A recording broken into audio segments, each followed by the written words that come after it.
అవునా? మరి తెనాలి రామకృష్ణ గారు, మీరు ఏదైనా ఉపాయాన్ని ఆలోచించి చెప్పగలరా? చిత్తం ప్రభు, ప్రయత్నిస్తాను. కానీ నాకు ముందరిగా బహుమానాన్ని ఇప్పించండి. అదిగో చూడండి రా, తెనాలి రామకృష్ణ చేతిలో చాలా విలువైన నగలున్నాయి. వెళ్ళి దోచుకుందాం. కావురా, వారి వెంకాల అన్ని లాక్కున్నాం. అతడు పడుకున్న తర్వాత ఇంటి మొత్తంని దోచుకుందాం రా. మంచి ఉపాయము చెప్పావురా.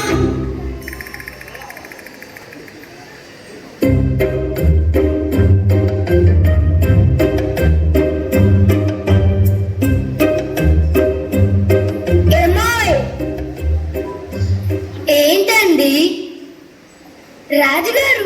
రాజుగారు మనకి విలువైన నగలు ఇచ్చారు. వీటిని జాగ్రత్త చేయు. ఈ మధ్య మన రాజ్యంలో కొందరు దొంగలు జరుగుతున్నారట. మనం చాలా జాగ్రత్తగా ఉండాలి. అవునండి, మనం చాలా జాగ్రత్తగా ఉండాలి. మనం ఒక పని చేద్దాం. ఈ నగలను ఒక పెద్ద పెట్టెలో పెట్టి దాచుదాం. బయటన్న పెరటిలో ఉన్న బావిలో పడేద్దాం. అప్పుడు దొంగలు వచ్చినా ఏమీ దొరకవు. అలాగేనండి.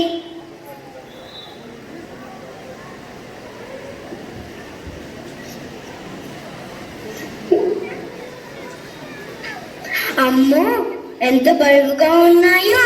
జాగ్రత్త. అమ్మయ్యా, రండిరా రండి. తెనాలి రామకృష్ణ మన పనిని ఇంకా సులువుగా చేశారు. అరే, మనం ఈ సొమ్ము మొత్తం ఒకేసారి దోచుకుందామురా. ఈ నీటిని తోడేస్తే సొమ్ము మొత్తం మనదేరా. తోడండి రా, తొందరగా తోడండి, తెల్లారిపోతుంది.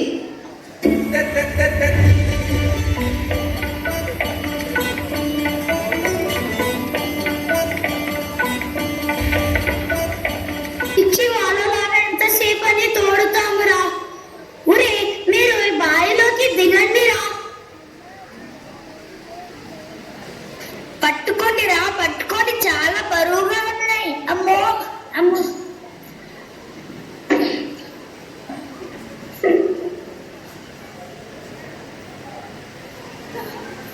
అమ్మో అమ్మో అమ్మో అమ్మో, బండరాయిలు. అదిగో చూడండి, తెనాలి రామకృష్ణ కవి ఇంకా సైనికులు ఇటువైపే వస్తున్నారా. పదండి రా, పదండి. పదండి రా, పదండి. ఆగండి రా, ఆగండి.